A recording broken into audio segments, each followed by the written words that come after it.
Bonjour à tous, juste pour vous prévenir que la présentation va bientôt commencer. On attend juste que tous les participants arrivent. Voilà, donc je pense que d'ici quelques minutes, on va pouvoir commencer la présentation.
Donc j'attends encore un tout petit peu que tout le monde soit connecté et bientôt on va pouvoir commencer, comme je vous le disais il y a quelques minutes.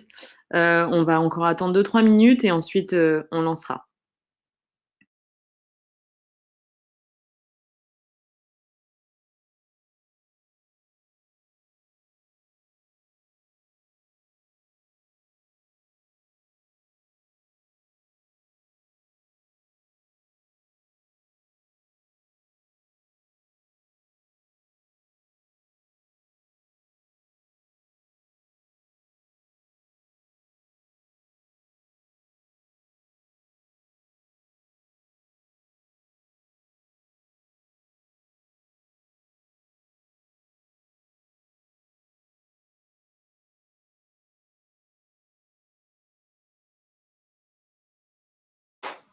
Voilà, donc on va bientôt commencer. Juste pour vous dire que vous pourrez au fur et à mesure poser des questions. C'est vraiment une séance interactive. Donc, si jamais il y a des points qui suscitent des interrogations ou autres, n'hésitez pas à poser vos questions. Et le reste de l'équipe, donc il y a Henri et Lola qui sont avec moi aujourd'hui, et ils seront là pour répondre à vos questions. Moi, je suis Émilie, partner manager chez Pinterest depuis le mois de juillet et j'attends juste encore quelques minutes parce que je vois les gens se connecter au fur et à mesure.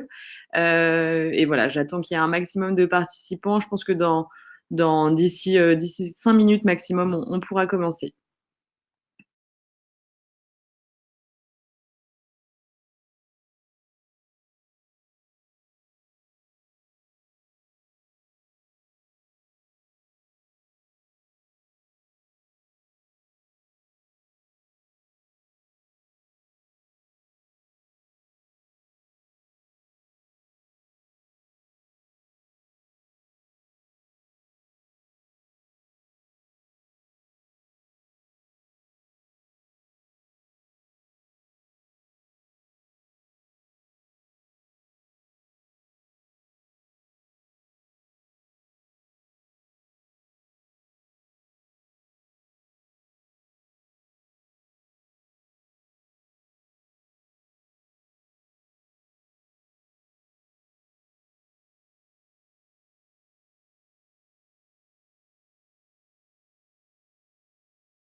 Bonjour à tous, donc bienvenue sur le webinaire Pinterest sur les bonnes pratiques créatives.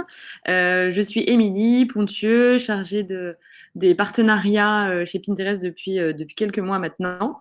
Voilà, donc au partenariat, notre objectif, c'est d'accompagner les créateurs de contenu, les marques, les annonceurs, les publishers à vraiment développer leur présence sur Pinterest. L'idée de ce webinaire, c'est du coup de vous présenter les bonnes pratiques créatives et de vous donner quelques conseils sur comment performer sur Pinterest. Donc, on va commencer par une petite présentation rapide. Attendez. Alors, attendez, j'attends encore 2 minutes et je vous reprends tout de suite.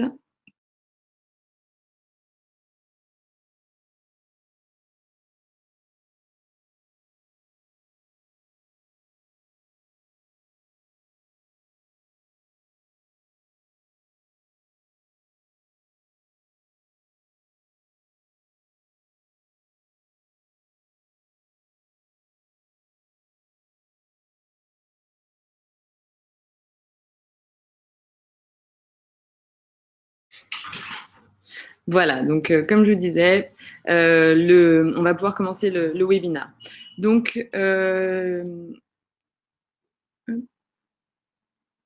bienvenue à tous.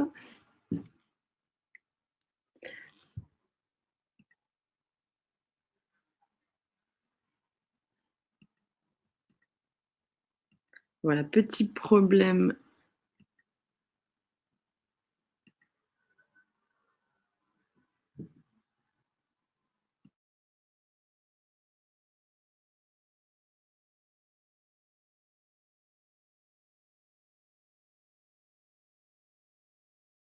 Voilà, ça y est. Donc le webinaire sur les bonnes pratiques créatives. Comme je vous le disais, l'idée c'est vraiment de vous accompagner sur comment développer votre présence et donc ça passe par la création d'épingles efficaces et surtout créatives. Donc notre objectif c'est vraiment de vous accompagner à créer le contenu qui va vous aider à développer votre présence. Donc on va tout d'abord faire une petite intro sur la plateforme, qu'est-ce que Pinterest rapidement, quelques chiffres clés. Ensuite, on verra comment fonctionne Pinterest, comment vos contenus sont distribués sur la plateforme. Ensuite, un petit point rapide sur le compte professionnel, les fonctionnalités auxquelles vous allez pouvoir accéder en créant un compte professionnel. Ensuite, les bonnes pratiques sur les épingles, les tableaux et des questions et des réponses, enfin questions-réponses, une session questions-réponses à la fin, tout en sachant que l'idée c'est vraiment d'avoir une session qui est dynamique et vous pouvez poser des questions dès que vous avez des interrogations. Donc n'hésitez pas, comme je vous le disais en introduction, Lola et Henri sont avec moi et ils peuvent répondre à vos questions. Donc n'attendez pas forcément la fin, le but c'est vraiment que ce soit interactif.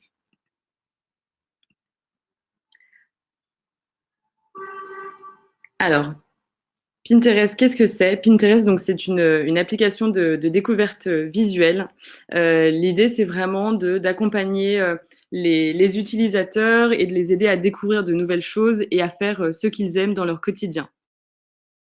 Par différentes choses comme par exemple accompagner des gens qui vont chercher des idées de recettes ou alors peut-être comment aménager un couloir. Voilà, l'idée c'est vraiment d'aider les utilisateurs et de leur proposer des nouvelles idées, de l'inspiration qui va les aider à passer à l'action et surtout à faire des choses dans leur quotidien. Pinterest, on est vraiment une plateforme qui est ancrée dans la vie réelle et notre objectif, c'est d'accompagner justement les utilisateurs et de les aider à faire ce qu'ils aiment. Au niveau des chiffres, donc on a une grande croissance, une croissance qui est assez importante, avec aujourd'hui, les chiffres ont même augmenté, c'est 250 millions d'utilisateurs actifs chaque mois. On a une croissance rapide, 40% par exemple, on a 40% d'utilisateurs en plus chaque année, d'une année sur l'autre. Donc c'est vraiment une croissance très forte et qui tend encore à augmenter. Aujourd'hui, sur les utilisateurs que nous avons, il y a des millennials, des femmes, des hommes qui sont de plus en plus nombreux sur la plateforme. Avant, c'était une plateforme où il y avait beaucoup de femmes et aujourd'hui, les hommes, il y a beaucoup de sujets qui les intéressent et du coup, les hommes viennent aussi sur la plateforme pour découvrir de nouvelles choses sur des thématiques variées comme le bricolage ou même la cuisine ou tout ce qui est lifestyle et mode. Donc c'est une plateforme qui est mobile à 80% et qui est de plus en plus internationale avec 50% des utilisateurs aujourd'hui qui sont basés en dehors des États-Unis. Au niveau de la France, on a 10 millions d'utilisateurs actifs par mois. La répartition, elle se veut de plus en plus homogène entre les femmes et les hommes, avec donc 70%, 60% de femmes et 40% d'hommes, ce qui est un chiffre vraiment, comme je vous le disais, en forte augmentation. Sur Pinterest, donc comme je vous le disais, on est là pour vraiment partager des idées sur des thématiques variées. On a 5 grandes thématiques. Les principales, ce sont donc la cuisine et la mode, avec 23 milliards d'épingles qui correspondent à donc des idées qui circulent sur la plateforme. On a aussi, en termes de les grandes catégories, il y a la décoration, la beauté et le voyage, qui sont des thématiques, des catégories très importantes. Et sur ces 5, sur l'ensemble, sur la plateforme, on a 100 milliards d'idées. Donc, au niveau des catégories, ensuite, on a vraiment une localisation du contenu qui est adapté au marché où se trouve la plateforme. Par exemple, au niveau de la cuisine, en France, on a beaucoup de recettes végétaliennes, beaucoup d'idées voilà, de recettes sur tout ce qui est gluten-free, voilà, une nourriture très saine. Et en Allemagne, par exemple, on va avoir beaucoup d'idées de recettes autour une des recherches les plus populaires, par exemple, c'est le toast à l'avocat, donc quelque chose de très à la mode. Voilà, l'idée, c'est vraiment de se dire, on a un contenu qui est local et c'est ce qui aussi fait la force de la plateforme, c'est que on peut voilà, chacun peut trouver les idées qui lui plaisent pour passer à l'action. Donc que ce soit dans des domaines très variés comme ceux que je viens de vous présenter. Ensuite, au niveau de comment fonctionne la plateforme et comment votre contenu est découvert, on voulait faire un petit focus là-dessus avec voilà, un contenu qui est découvert, c'est vraiment plus du contenu sur le long terme, qui dure beaucoup plus longtemps que sur les autres plateformes. En général, sur Pinterest, un contenu atteint 50% de son engagement au bout de 3 mois et demi, ce qui est beaucoup plus long que sur les autres plateformes. Donc le contenu, il est également découvert différemment par différents. Ça va commencer d'abord par l'onglet abonnement, qui est un onglet assez récent et qui qui va vous permettre vraiment de connecter avec vos abonnés. En fait, quand vous créez une épargne sur Pinterest, les premières personnes à la voir sont celles qui sont vos abonnés. Et en fonction de la manière dont ils vont engager, le contenu va être diffusé sur la page d'accueil de la plateforme et dans le moteur de recherche. Donc voilà, au niveau de la page d'accueil, donc c'est vraiment le taux d'engagement, en fonction du taux d'engagement que va générer vos épingles, elles vont être mises en avant sur notre page d'accueil, mais aussi dans le moteur de recherche. Ensuite, comment le contenu est distribué? Il est distribué, donc, comme je vous le disais, au niveau des abonnés dans un premier temps. Ensuite, en fonction du taux d'engagement que vous aurez, vous allez avoir une diffusion qui va se faire de manière plus ou moins large au niveau de la page d'accueil et dans les résultats de recherche. Donc, ce qu'il faut noter aussi sur Pinterest, qui est important à prendre en compte, c'est que votre portée va bien au-delà de vos followers. Souvent, on a des références sur les réseaux sociaux, combien j'ai d'abonnés, combien de personnes je vais pouvoir toucher. Sur Pinterest, c'est un peu différent. C'est vraiment en fonction de l'engagement, du taux d'engagement que va générer vos épingles que vous allez pouvoir que votre contenu va pouvoir être diffusé. Et il n'est pas rare de voir des créateurs de contenu qui ont une portée 100 fois supérieure à leur nombre d'abonnés.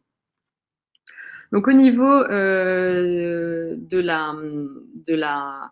comment ça fonctionne, donc une autre étape très importante sur laquelle on va pouvoir que je vais vous présenter, c'est le profil professionnel qui va vous permettre d'accéder à différentes fonctionnalités. Donc la première étape, c'est de passer en compte professionnel. Donc ça se fait vraiment de manière très rapide. Si ce n'est pas le cas, bon, je vous conseille de le faire puisque ça vous permet d'accéder à différentes fonctionnalités comme la personnalisation de votre page d'accueil, de votre page de profil, avoir accès aux analytics. Donc ça, c'est très important pour pouvoir voilà, tirer des informations et des données sur comment votre contenu est épinglé, qu'est-ce qui intéresse vos abonnés ou les utilisateurs, comment ils enregistrent votre contenu. Ensuite, grâce au compte professionnel, vous allez pouvoir avoir le nombre de visiteurs uniques mensuels, qui est aussi une donnée très importante et qui va pour vous être intéressante. Voilà, ça va vous permettre de voir quel est le nombre de personnes qui vont pouvoir engager avec votre contenu. Par exemple, là sur l'exemple, on voit que le profil, il y a 48 000 abonnés, mais le nombre de visiteurs mensuels est bien plus important. Il est de 8 millions, 8,8 millions, presque 9 millions de personnes qui voient le contenu, qui ont vu ou qui ont pu engager avec le contenu de ce créateur de contenu. Donc le compte, une des fonctionnalités que vous avez avec le compte professionnel, c'est vous pouvez personnaliser l'image de couverture. Donc vous pouvez mettre en avant votre contenu, le rendre. Donc cette image, elle est dynamique. Vous pouvez la personnaliser et c'est un bon moyen de soit de mettre en avant du contenu en particulier sur un tableau, par exemple, si vous venez de lancer une collection et que vous voulez mettre en avant les produits de cette collection et l'univers autour de la collection, vous pouvez décider de mettre les épingles de ce tableau en image de couverture.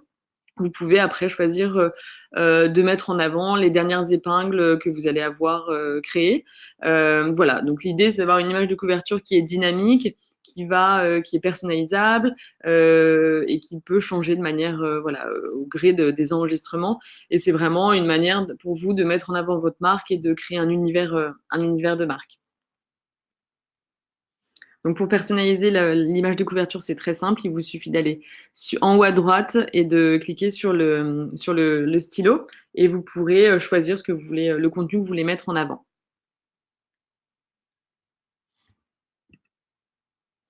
Donc là, on a vraiment des retours très positifs de gens avec lesquels on travaille et qui utilisent Pinterest et notamment le compte professionnel. Et ce qu'ils voient, c'est vraiment la vraie valeur ajoutée que leur apporte ce compte qui peut leur permettre de mettre en avant leur contenu et puis aussi voilà, de mettre en avant la manière dont ils vont pouvoir interagir avec leur audience. Et puis, avec le nombre de vues mensuelles, c'est une information très importante sur comprendre voilà, la portée de votre compte et le nombre de personnes que vous allez pouvoir toucher.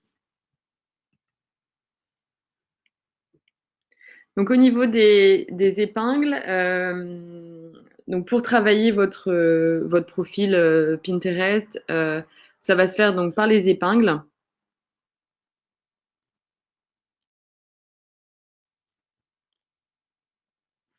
Donc, nous, ce qu'on vous conseille de faire, c'est vraiment d'être créatif, de proposer des contenus qui sont vraiment inspirants et qui mettent en scène les produits. Donc, il n'y a pas de science exacte sur qu'est-ce qu'un bon contenu, comment rendre le contenu, enfin, comment faire en sorte que un contenu va engager plus qu'un autre.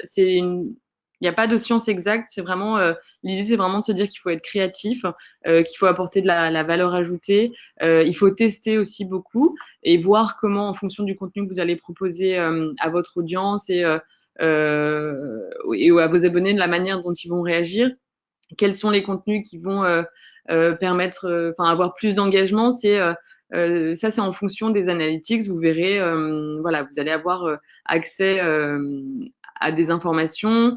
Pour chaque épingle, vous avez des statistiques et ça va vous permettre de mieux comprendre les contenus qui génèrent le plus d'engagement et peut-être voilà, d'avoir des insights et de se dire que vous allez pouvoir en fonction des résultats d'une épingle, diriger votre stratégie dans un sens ou dans un autre.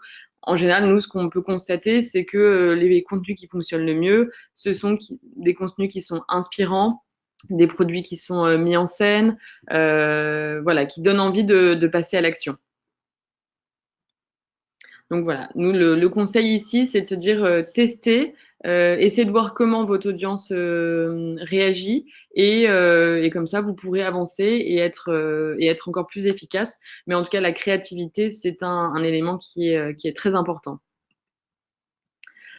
Donc après, voilà, vous travaillez des épingles qui sont inspirantes et créatives. Au niveau plus concrètement, sur le format, bien évidemment, nous, on vous conseille un format vertical avec un ratio 2/3, sachant que c'est une plateforme qui a usage mobile en grande partie.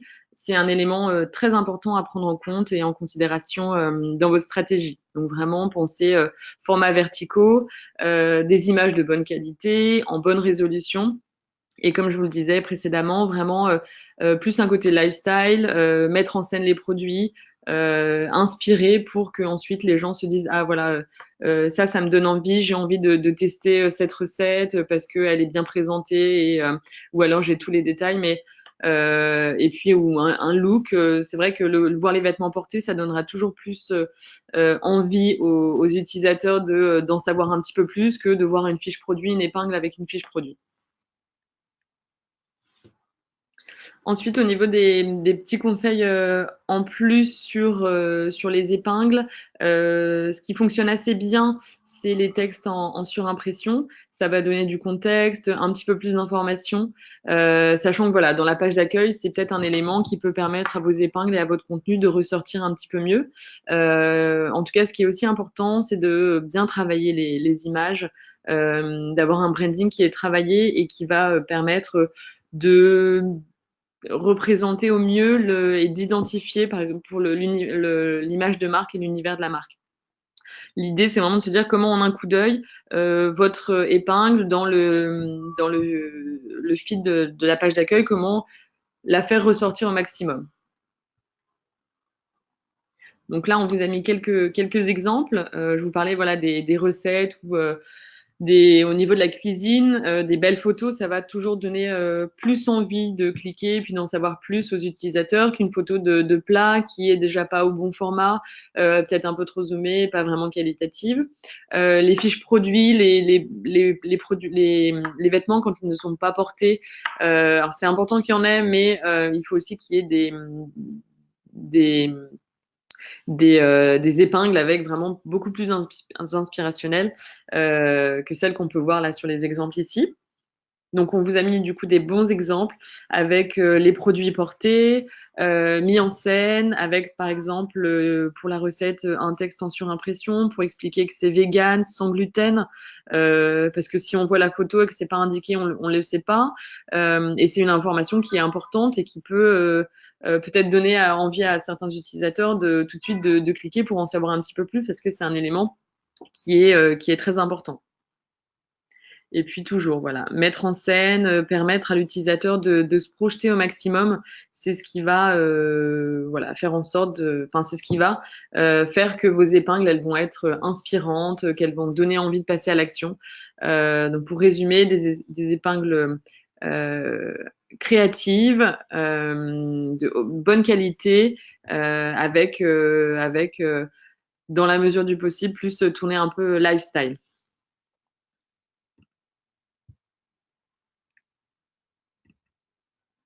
On a par exemple ici l'exemple de la collaboration qui est actuellement, qui a été lancé récemment entre Chotal Thomas et Maison du Monde.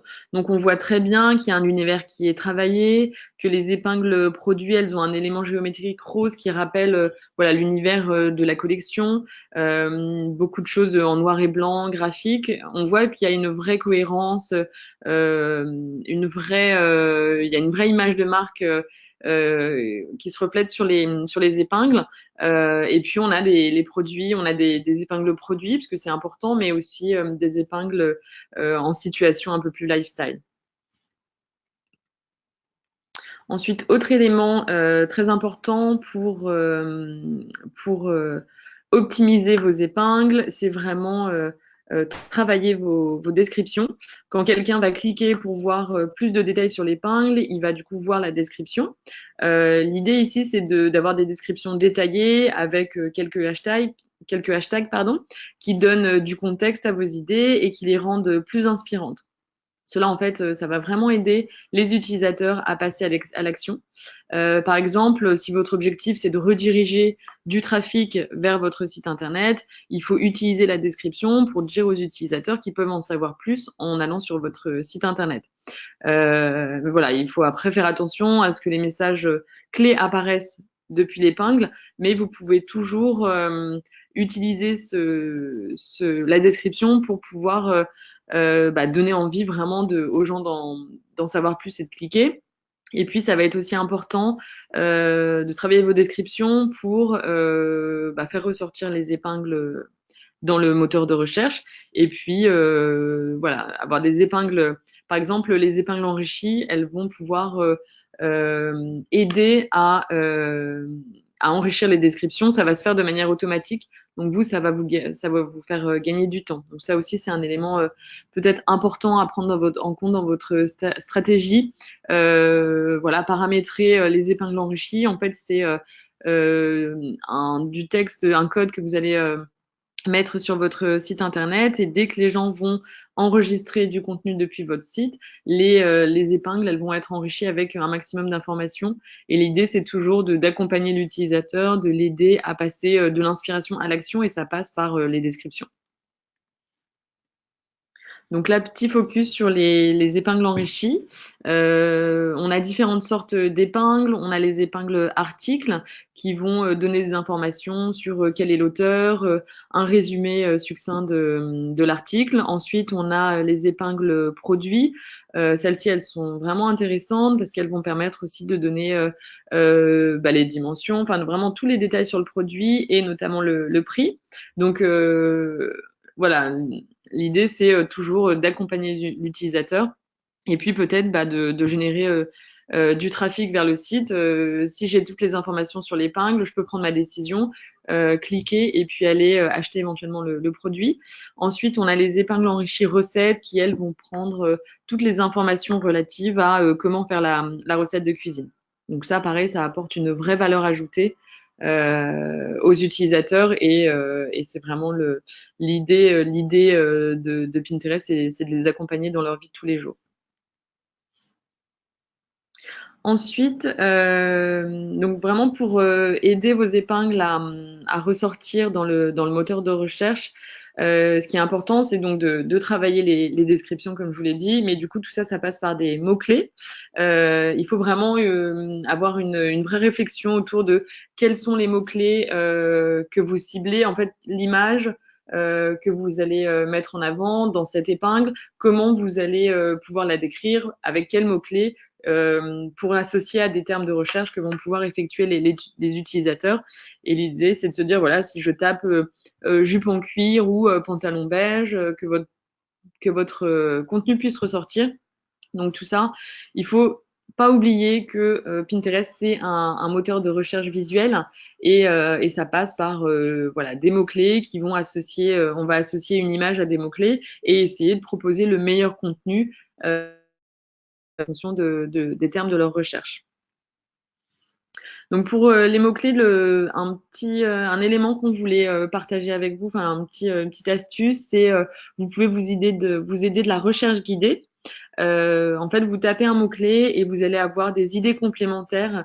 En fait, les idées complémentaires les plus populaires ça va vous permettre, vous, de travailler vos épingles et vos descriptions et de pouvoir avoir voilà, un contenu, une épingle qui va ressortir et qui est en adéquation avec les termes de recherche populaires, ce que recherchent les utilisateurs en ce moment sur la plateforme.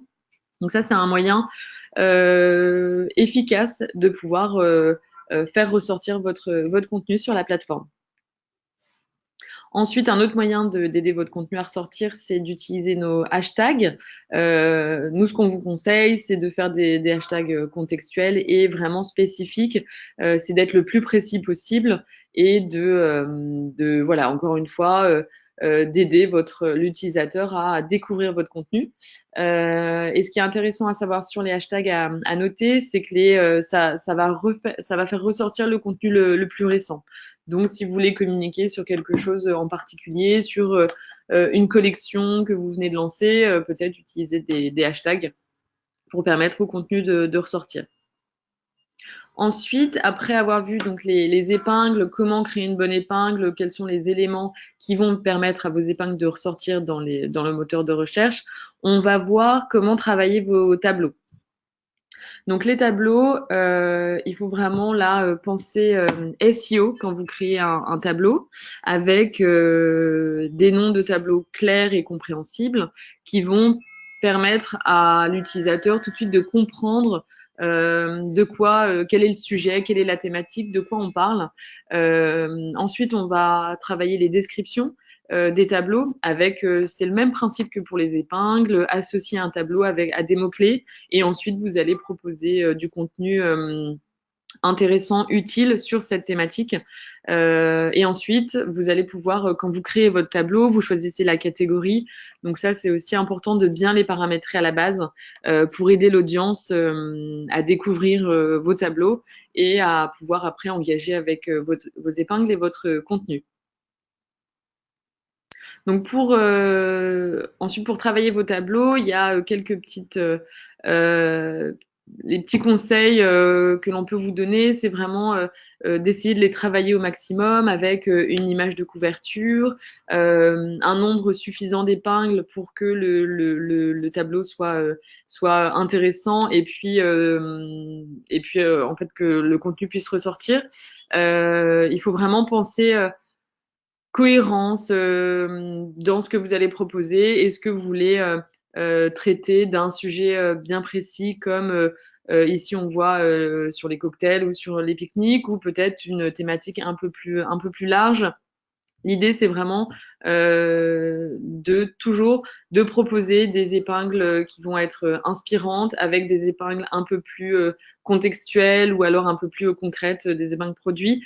Voilà, pour que les tableaux soient découverts, c'est important de, euh, de prendre le temps de réfléchir à qu'est-ce que vous voulez mettre en avant dans ce tableau et quelle est l'audience que vous voulez toucher. Donc un autre conseil pour que votre contenu puisse ressortir dans les résultats de recherche, c'est d'épingler régulièrement. En fait, plus vous allez être actif sur la plateforme, plus l'algorithme va considérer que vous proposez un contenu utile aux utilisateurs. Et on voit que voilà, les créateurs de contenu qui épinglent régulièrement voient leur vue mensuelle augmenter de manière vraiment très importante par rapport à ceux qui n'épinglent par exemple qu'une fois par mois. Il faut vraiment se dire bah mieux vaut prendre un peu de temps chaque semaine pour épingler du contenu plutôt que d'attendre la fin du mois ou le début du mois pour épingler un gros volume d'épingles. Là, ce sera beaucoup moins bénéfique. L'idée, c'est vraiment d'avoir une présence continue et d'être régulier. La régularité, c'est vraiment un des éléments clés pour aider les utilisateurs à découvrir votre contenu. Donc là, par exemple, on a l'exemple de Clémence Around the Corner qui un profil vraiment bien organisé avec des tableaux aux thématiques définies.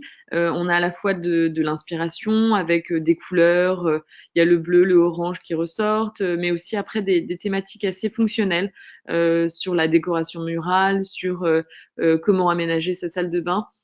Donc c'est vraiment un profil qui est efficace parce que il va accompagner les gens dans leur réflexion de je cherche des idées, mais après j'ai vraiment envie de passer à l'action et j'ai envie de les concrétiser.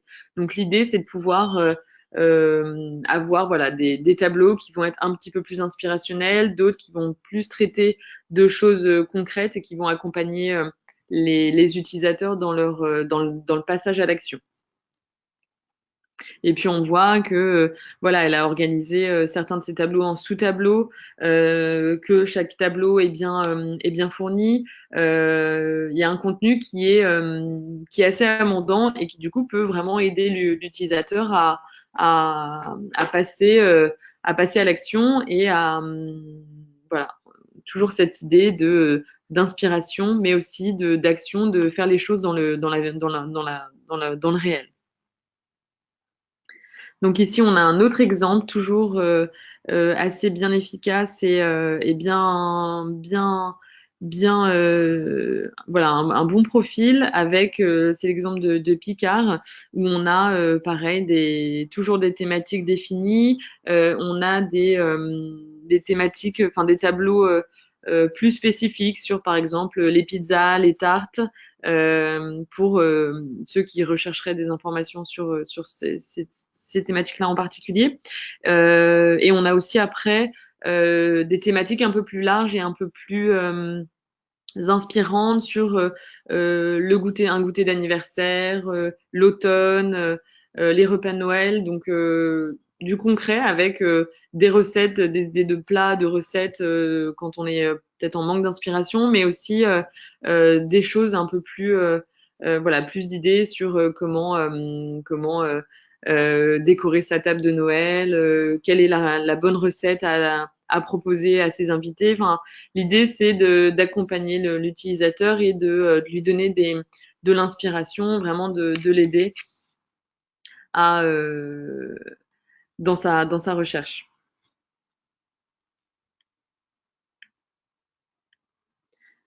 Donc ici, on a par exemple voilà l'exemple de Mélissa qui se met à la place vraiment de ses utilisateurs quand elle crée son contenu, quand elle l'organise dans son profil. L'idée, c'est de se dire qu'est-ce que vos utilisateurs recherchent, quels sont les mots-clés qu'ils vont taper. Voilà, c'est se mettre à leur place et essayer de leur proposer le contenu qui peut être le plus en adéquation avec ce qu'ils sont en train de rechercher. Donc toujours dans cette notion de se mettre à la place de l'utilisateur, vous pouvez par exemple anticiper un peu sur la saisonnalité. On sait que les recherches se font en général 45 jours avant les événements. Donc que ce soit par exemple pour les fêtes de Noël, ce sera au mois d'octobre. Voilà, la fête des mères, l'été, tout ça, il faut le penser en amont et du coup se dire bon bah il y a un temps fort qui va arriver. Comment est-ce que je peux dès à présent proposer du contenu qui pourrait utiliser les utilisateurs et de réfléchir à sa stratégie et à sa stratégie de contenu en amont bien évidemment parce que voilà tout se fait les recherches se font en moyenne 45 jours avant. Donc voilà pour la présentation globale sur les bonnes pratiques. Surtout si vous avez des questions, on peut faire un petit temps de questions-réponses. On sera ravis de pouvoir échanger avec vous.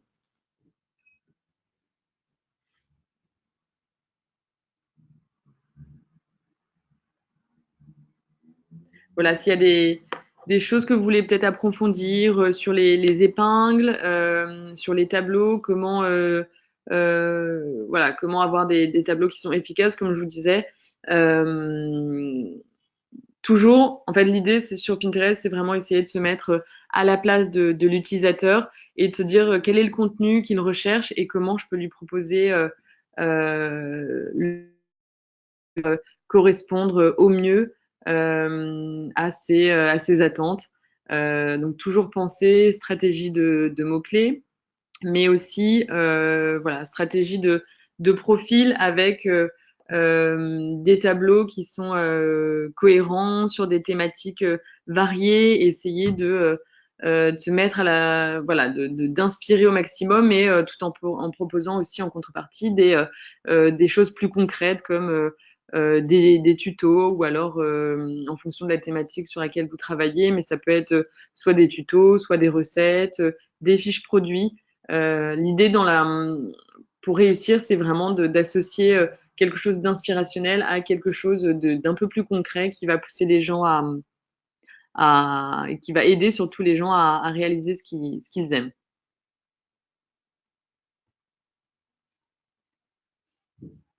Donc, pour le moment, on n'a pas de questions, mais si vous voulez, n'hésitez pas à nous les envoyer. Vous pouvez écrire à fr-partner@pinterest.com. On sera ravis d'échanger avec vous. Et voilà, on fera un prochain workshop, webinar, pardon, sur la publicité et un autre après on refera un workshop, un webinaire un peu plus sur tout ce qui est créatif peut-être l'année prochaine, mais en tout cas restez voilà, n'hésitez pas si vous avez des questions à nous les envoyer par email. Bon bah écoutez, je vous souhaite une bonne fin de journée et j'espère que tout ça vous aura été utile.